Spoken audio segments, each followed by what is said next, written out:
Hello everyone, welcome to my channel. Our today's topic of discussion is minimum alternate tax. In this video lecture, we are going to understand the meaning of MAT and how it is calculated. Guys, if you are preparing for UGC NET JRF or studying income tax as your core subject, then this video lecture gonna surely help you in multiple ways. So let us begin with our topic. What is MAT? MAT को समझने से पहले हमें ये समझना है कि हर कोई पर्सन जो कि इंडिया में इनकम अर्न कर रहा है, any or the every person earning income in India is liable to pay tax on his earned income, whether it is any sort of income from any source. Okay, not from any source or illegal source. Income according to the income tax law, there are 5 heads of income. So you have to give the answer in the comment box. What are those 5 heads of income? तो जो assessees होते हैं, whether it may be an individual और इन Hindu undivided family और अ partnership firm और a joint stock company, everyone wants to reduce their tax liability. और tax liability reduce कैसे करते हैं? अपनी इनकम को जो एग्जेम्पशन लिमिट होती है, जो इनकम टैक्स एक्ट के द्वारा लिमिट तय की गई है, उस लिमिट से अपनी इनकम कम दिखाते हैं ताकि उनको नील टैक्स देना पड़े. तो कंपनीज क्या करती हैं, वो एग्जेम्पशंस और सर्टेन डिडक्शंस के एडवांटेज लेके अपनी जो टैक्सेबल इनकम है उसको कम शो करती हैं ताकि उनको टैक्स ना देना पड़े. Or there have been many instances that companies even manage to show their taxable income nil despite making the substantial profits. उनको इतने प्रॉफिट्स होते हैं कि वो डिविडेंड भी पे कर लेती हैं, लेकिन जो उनकी टैक्सेबल इनकम होती है उसको वो कम शो करती है एग्जेम्पशन लिमिट से कम, ताकि उनको जो है टैक्स ना देना पड़े. और इस तरह से वो टैक्स की चोरी करते हैं, यानी कि टैक्स पे करना अवॉइड करते हैं. तो इस कंसेप्ट को बताने के लिए मैट को लाया गया. और ये जो मैट का प्रोविज़न है वो इसीलिए बनाया गया कि ये जो कंपनीज़ हैं, despite making huge profit in lakhs and crores, they were avoiding to pay tax so that these companies could pay tax on their earned incomes. अब ये मैट का कंसेप्ट आया कहाँ से? तो 1980s के समय जब कंट्री में इंडस्ट्रियलाइजेशन और प्राइवेटाइजेशन का फेस चल रहा था, उसी समय जो है नई नई कंपनीज़ क्रिएट हो रही थी और ये जो है टैक्स अवॉइडेंस वाला कॉन्सेप्ट भी वहीं से ओरिजिनेट किया. तो 1988 में government of India has introduce this concept of MAT which facilitates the taxation of zero tax companies. Means वो कंपनीज़ जो अपनी अर्नड इनकम पे टैक्स नहीं दे रही थी. तो इस बात में ट्रांसपेरेंसी लाने के लिए उन्होंने मैट का इंट्रोडक्शन किया. And this concept was introduced in the Finance Act of 1987 and it came into effect from assessment year 1988 and 89.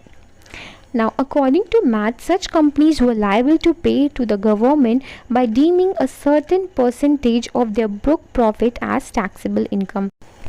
और इस मैट प्रोविज़न में क्या कहा गया? मैट प्रोविज़न में ये कहा गया कि जो कंपनीज़ का बुक प्रॉफिट है, यानी जो वो प्रॉफिट अर्न कर रही हैं, उसका सर्टेन परसेंटेज उन्हें टैक्स के रूप में गवर्नमेंट को देना पड़ेगा. तो उन्होंने एक परसेंटेज फिक्स किया और सारी कंपनीज़ को कहा कि आप इतना परसेंटेज आपको देना ही पड़ेगा. ठीक है, तो ये था हमारा मैट प्रोविज़न. अब ये एप्लीकेबल है सेक्शन नंबर 115 JB के अंदर.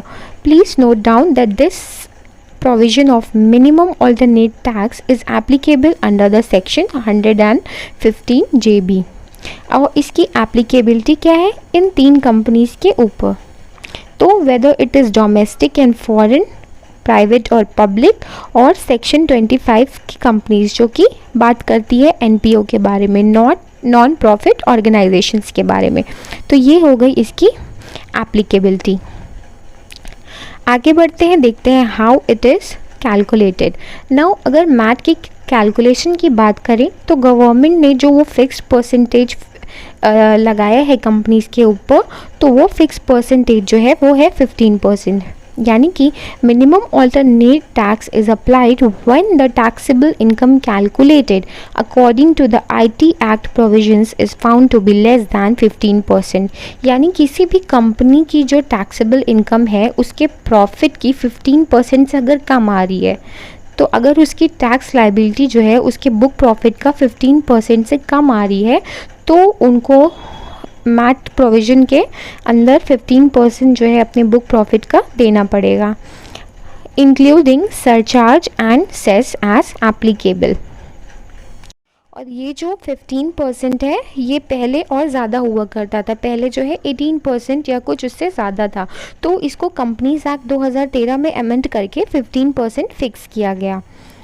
और विच एवर इज़ हायर वाला कॉन्सेप्ट इस पे लगता है। अगर किसी भी कंपनी की जो टैक्स लाइबिलिटी है अगर वो 15% से अबव आ रही है तो उसे वो हायर वाला परसेंटेज देना पड़ेगा, लेकिन अगर 15% से कम आ रही है तो उन्हें वो जो फिक्स परसेंटेज गवर्नमेंट ने फिक्स किया है 15 ही देना पड़ेगा। तो इसमें higher of the two whichever one is higher वो वाला कॉन्सेप्ट अप्लाई करता है। नेक्स्ट देखते हैं, एग्जाम्पल से समझते हैं। If a company is having ₹100 crore as book profit and is required to pay a minimum tax of ₹15 crore assuming that 15% MAT rate. अब मैट रेट के मुताबिक उनको 15 करोड़ रुपए टैक्स जो है मिनिमम टैक्स अपने बुक प्रॉफिट पे देना पड़ेगा, लेकिन जो उनकी बुक्स ऑफ अकाउंट्स में उनकी जो टैक्स लाइबिलिटी है वो 10 करोड़ ही शो कर रहे हैं, तो which is less than MAT. तो इस मैट प्रोविज़न के अकॉर्डिंग उनको जो है 15 करोड़ देना ही पड़ेगा, and it is required to pay the remainder 5 crore as MAT and use the MAT credit equivalent to the 5 crore to pay tax in the future. और जो डिफरेंस अमाउंट होता है मीन्स जो 15% है और अगर टैक्स लाइबिलिटी उससे कम है तो वो जो डिफरेंस अमाउंट है उसे हम कहते हैं मैक्स क्रेडिट। होप कि ये एग्जांपल से आप समझ रहे होंगे कि मैट का प्रोविज़न किस लिए बनाया गया। अब समझते हैं बुक प्रॉफिट क्या होता है। Book profit shall mean the net profit as shown in the profit and loss account prepared in accordance with the provisions of the Part 2 and 3 of the Schedule 6 of the Companies Act 1956। तो book profit की definition वही same net profit की ही है, तो इसी book profit का ही certain percentage fix किया गया है। Now coming to the amendment portion, in September 2019, अभी रिसेंटली 2019 में ही government reduce the MAT tax rate from 18.5% to 15%। इसका जो रेट था वो पहले और ज़्यादा था, तो अभी 2019 के जो अमेंडमेंट्स हुई हैं उसमें ये रेट जो है 15% फिक्स कर दिया गया, while also slashing the corporate tax rate to 22% from 30%। तो ये कुछ अमेंडमेंट्स हैं जो कि अभी 2019 में हुई। MAT is levied on the book profit unlike the normal corporation tax which is levied on the taxable profit. तो मैट और कॉरपोरेशन टैक्स में ये डिफरेंस हो गया। मैट जो है वो सिर्फ बुक प्रॉफिट पे लगता है, लेकिन जो कॉरपोरेट टैक्स होता है वो टैक्सेबल प्रॉफिट पे लगता है। Also, no MAT would be imposed on the new domestic manufacturing company incorporated on or after October 1, 2019।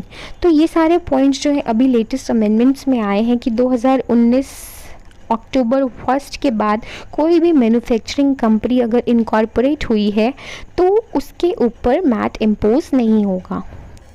तो ये थी कुछ इसकी अमेंडमेंट्स। अब देखते हैं, ये पोस्टर में ये पूरे डिटेल्स दी गई हैं। अब पढ़ते हैं मैट क्रेडिट के बारे में।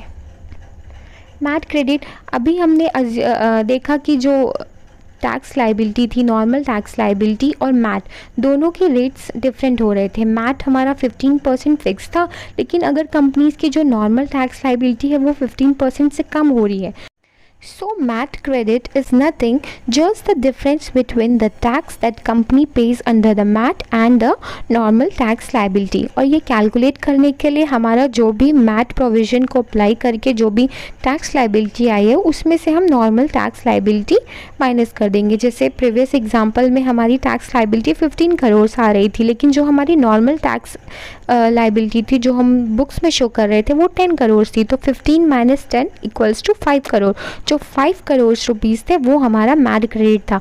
अब उस मैट क्रेडिट का यूज़ करके कंपनी आगे फ्यूचर में कभी भी टैक्स पे करती है तो वो इतना क्रेडिट अवेल कर सकती है, यानी कि फ्यूचर में कभी भी कंपनी जब टैक्स पे करेगी तो वो इतने अमाउंट को डिस्काउंट ले लेगी। और ये जो मैट क्रेडिट है it is allowed to be carried forward for the period of 15 financial years. तो आगे के 15 फाइनेंशियल ईयर्स तक इसको हम कैरी फॉरवर्ड कर सकते हैं। Now the next point is written that MAT is similar to the advance tax। MAT credit जो है एक तरीके से एडवांस टैक्स है कि जो इस क्रेडिट का यूज़ करके हम आगे में फ्यूचर में इसका बेनिफिट ले सकते हैं। दिस कंसेप्ट वाज री introduced in 2005 with the carry forward mechanism of 5 years and this was subsequently increased to 10 years and to 15 years in 2018। जब ये कॉन्सेप्ट इंट्रोड्यूस्ड हुआ था तब ये सिर्फ 5 सालों के लिए कैरी फॉरवर्ड करने का इसका ऐसा मैकेनिज्म बना था, लेकिन अब लेटेस्ट अमेंडमेंट्स के अकॉर्डिंग इसे जो है 15 साल तक कैरी फॉरवर्ड किया जा सकता है। तो ये था हमारा आज का topic minimum alternate tax. Hope कि आपको सारी डिटेल्स अच्छे से समझ में आएंगी, और अगर फिर भी कोई क्वेरी रह गई है तो प्लीज़ कमेंट बॉक्स में लिख के अपनी क्वेरी बताइए। And thanks for watching the video and don't forget to subscribe the channel and hit the bell icon so that you could never miss any update from my channel. Thank you. Have a good day.